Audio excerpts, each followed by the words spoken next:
Hebu angalia mwenyekiti wa Chadema Mheshimiwa Tundu Antipas Lissu ambaye alipigwa risasi 16 bullets akasurvive. Nataka ujue risasi 16 akasurvive. Na yuko gerezani. Kuna wale watu ambao si wa Chadema lakini wana huruma sana Tundu Lissu. Si Chadema. Wengine ni CCM, wengine hawana vyama, wana huruma sana Tundu Lissu. Can you imagine mtu na swallow bullet, you swallow, unameza risasi 16 kwenye mwili wako. Anatembea, hata akitembea hawezi kunyosha miguu, lakini bado yuko kwenye siasa. Ile huruma ya watu, kuna watu wa Tanzania ambao wanaona huruma, hata mimi mwenyewe naona huruma.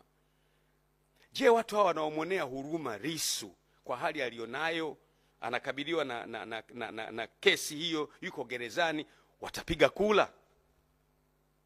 Nataka ujiulize sana wewe.